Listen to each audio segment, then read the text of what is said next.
Okay, thank you, Debbie. That was quite interesting. Debbie, could you pick from history other examples of agile transformation outside of warfare? Can you think of any other occasions when public services have moved in that fashion? Do you know, it's an interesting question, and I don't think I can think of an example where they've moved quite as fast as they've ever moved in COVID. Yeah. There is something about COVID that has really driven these new ways of working, and this is one of the most dramatic examples I've heard of.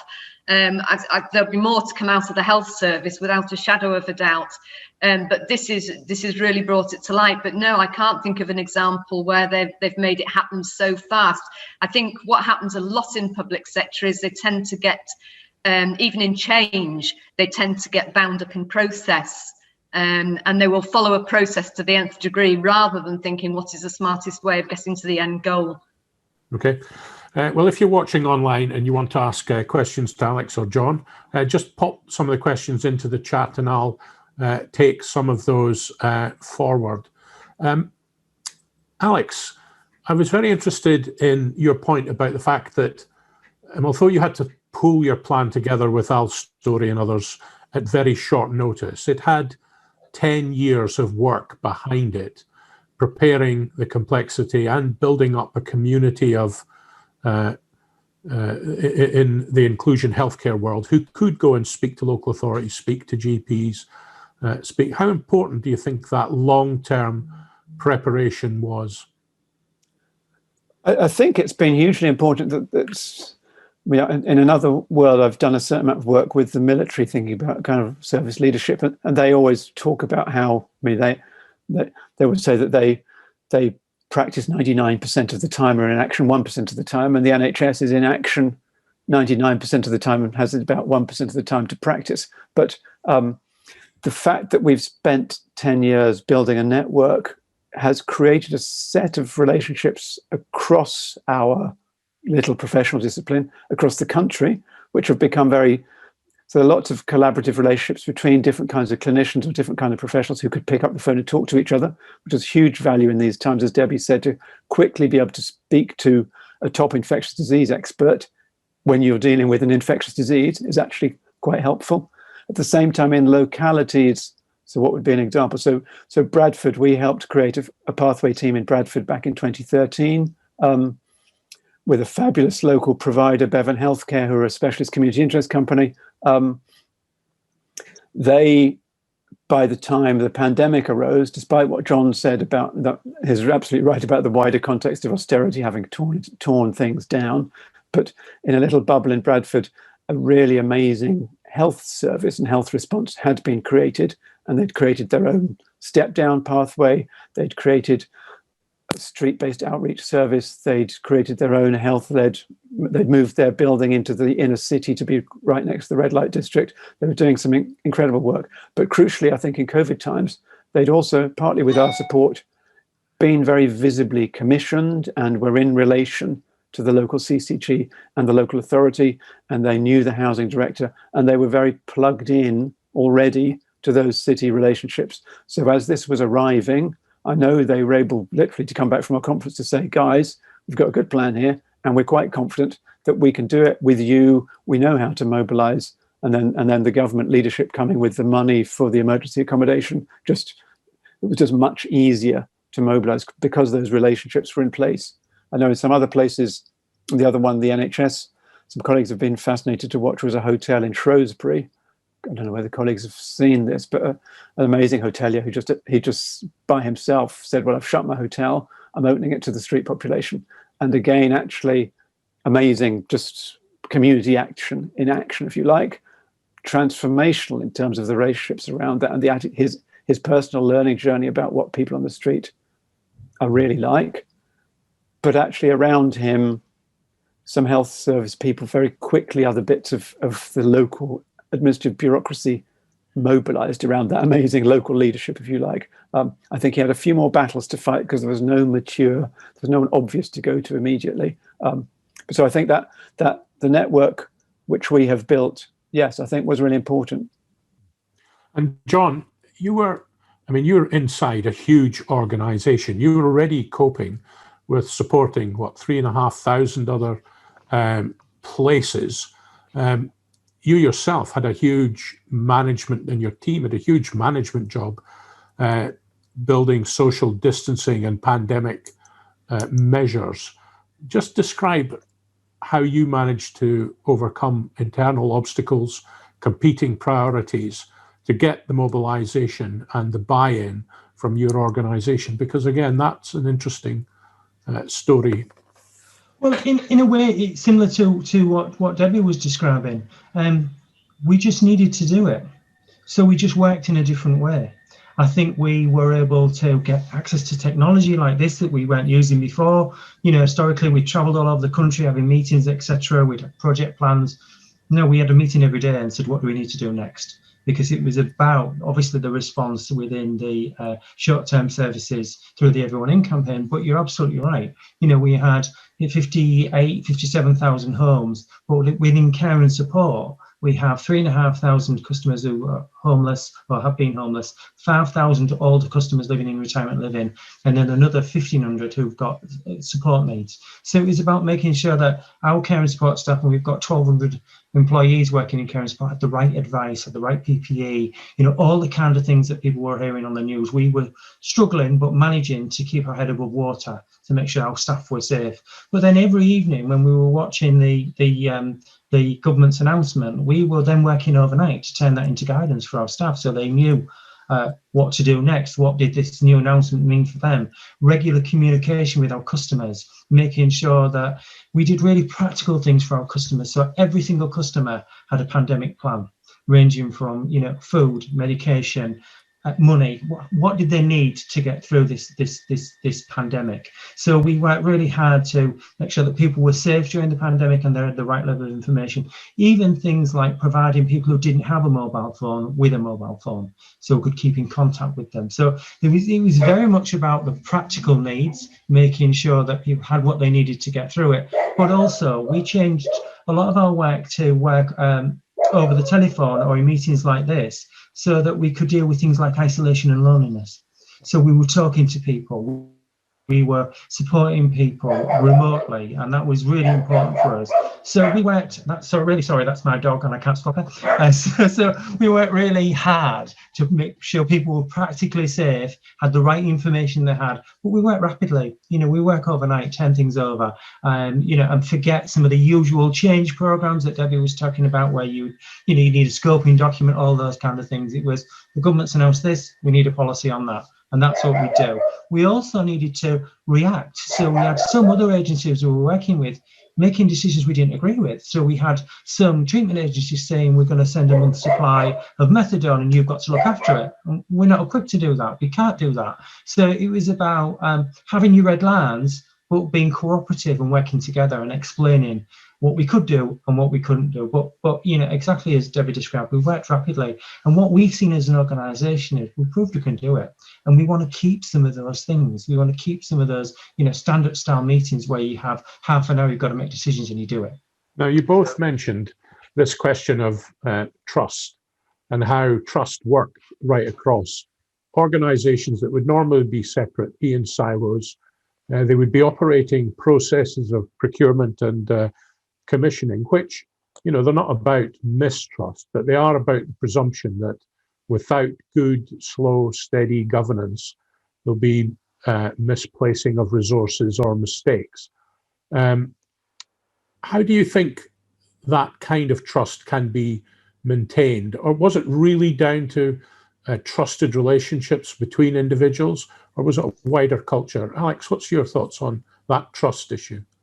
I think it's a really interesting question. I mean, I think there's something in the homeless sector about the kind of intrinsic motivation which the issue brings to the services and the people who tend to work in it. So there's always been a degree of, particularly I think in the third sector, of people broadly facing in the same direction.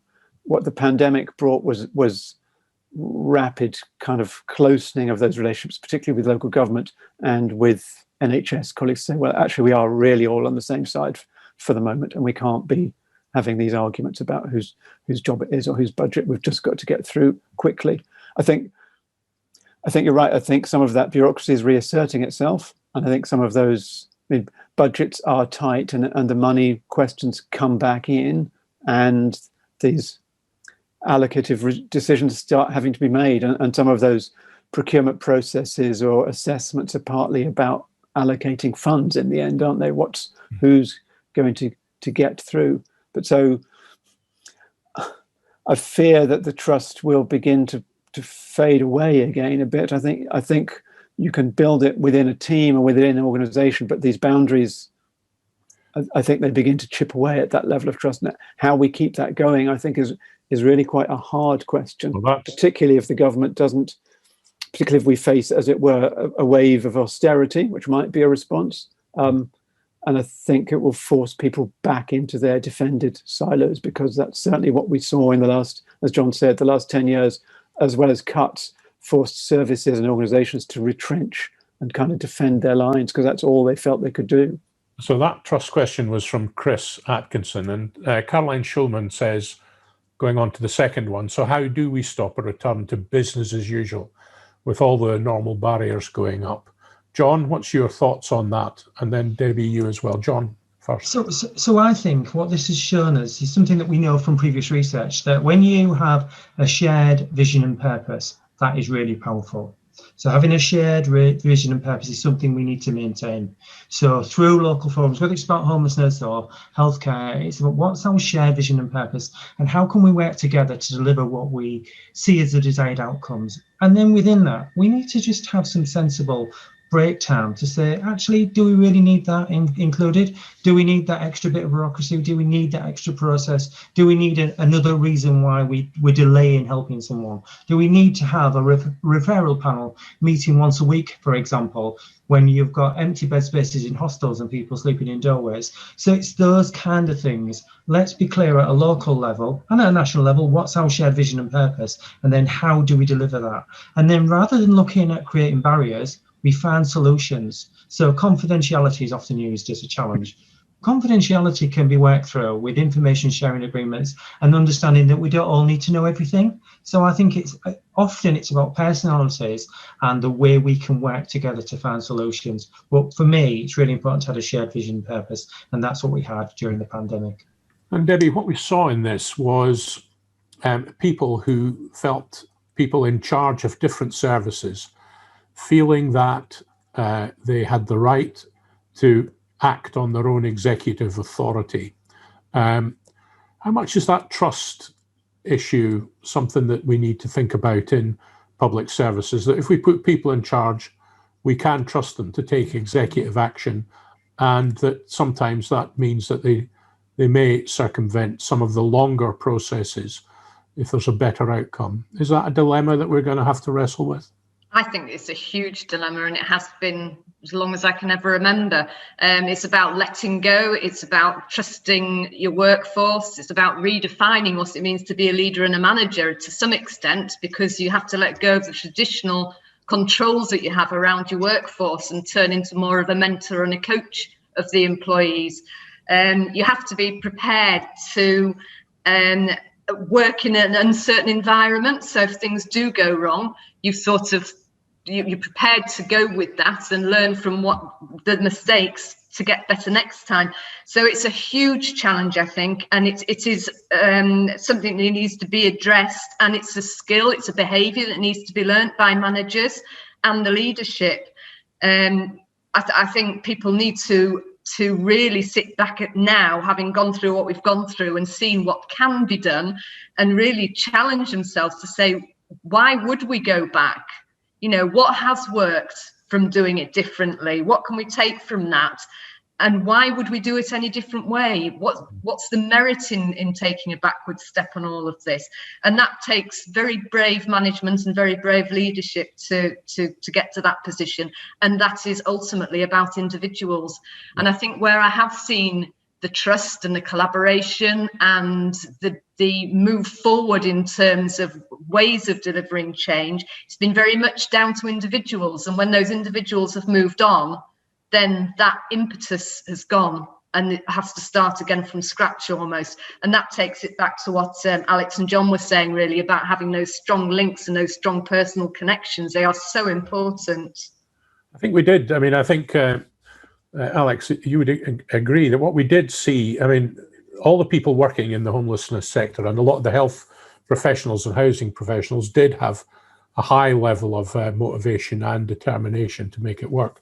Just to say that Robin Johnson has said that if we want to look at issues of trust and commissioning, there's some work that's been done by Toby Lowe in Collaborate. So Robin, if you can just put the links to that into the chat box, we'll circulate that for everybody afterwards. But that sort of 2-3 month period, Alex, you know, what's your reflections back on that? I mean, you could probably draw a whole set of lists of people who just took leadership roles and acted, used executive authority, and let the processes catch up afterwards. I think I was just thinking about what Debbie was saying. I think what we saw in the health sector, there's some amazing clinicians just stepping forward and leading because they had to, and in a way they were just leaving the managerial bureaucracy behind them. But we also, I think, again, not at all perfect, but in London we certainly saw the kind of command and control, rehearsed emergency planning infrastructure did mobilize, and structures were built, kind of, I can't remember what they were all called, gold, silver, things. There were routes to escalate things, and one was aware that things were being escalated pretty rapidly. Again, fairly quickly, I can think of examples of things which we were kind of desperate for or urgently asking for, which did not get resolved, and which did run into an immovable barrier or a money problem. But yeah, so I think a lot of the leadership was coming from the front line, which I think is, as Debbie said, often in a crisis, it's the people nearest the front who are seeing it and know what can be done, whereas the people sat back. Certainly I felt this myself personally. I was desperate to try and keep in touch with people who were out there, because I was stuck in front of my bloody computer screen, sitting at home all the time, trying to find out what was really going on became a key, almost a leadership task, actually, because normally as a leader, sometimes you're managing by walking about, aren't you? You're trying to keep in touch with what's happening by getting on that train, John, and going to the meeting. Is partly about going to the building and seeing how it feels. And that's suddenly, from the leadership point, being closed off to people who are quotes, just bureaucrats sat in the background. And I think that's been quite a challenge. John, your reflections on that? Oops, have you gone on mute?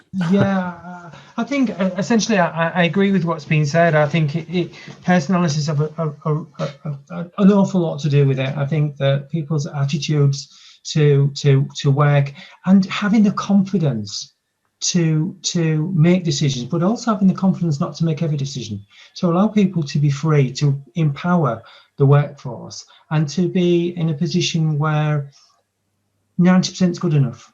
We don't need to check everything 100%. You know, we can, some of the stuff we were doing, it was 89%. That was good enough to circulate, good enough to be a working document, good enough to be something that could change the next day. So, you know, I think that moving forward, we really need to enhance some of the changes we've made to the way we work, and we need to keep them going. We need to not just go back to the same way. And certainly for the organisation that I work for, it's unlikely we'll ever go back to the way we worked before, where we were travelling up and down the country, spending loads of time on trains, spending loads of time and resources doing that, but also sometimes even within our own organisation, strangling ourselves with bureaucracy. So I agree, it's about personalities, attitude, but it's also about the culture within the organisation and the culture within the sector that we work in. Debbie, we've listened to a lot of people in the management world over the past decade talking about how organisations and institutions have to build resilience. Would you agree with the proposition that what we actually saw was that the homelessness and health people had built a degree of resilience that was ready and was able to come together, even if it hadn't been articulated at everyone in?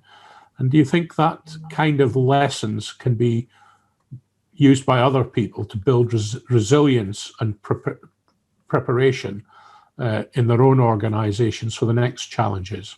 Absolutely. I think that's what I was hearing in terms of mobilizing their networks, and that outward facing approach to developing the networks and knowing who's important and why and who they can pick the phone up to, as we heard. That is so important in any organisation. I think if you look inward, you'll never develop the right level of resilience. So I think that's a big lesson that anybody could take and run with. Okay. So that'll be our message out to some of the management audiences, that they should not think that everyone in and the rough sleeping thing was peculiar to homelessness or to charities, that there are lessons for all organisations. Thank all three of you for your participation. This podcast and video cast will be going out and is part of the preparation both for the Pathways from Homelessness online conference in 2 weeks' time. Sign up on the website, and spoiler alert, we've got Danny Dorling with some fascinating revelations, and Alex has managed to lasso a minister to come along and expand on how they're going to approach things. I'd like to thank John Glenton and Debbie for their contributions, and to wish everybody a good evening. This has been the City View podcast on the question of rough sleeping and everyone in, and we look forward to seeing you at the next opportunity. My name's Neil Stewart and I'm the editorial director, so good evening to everyone.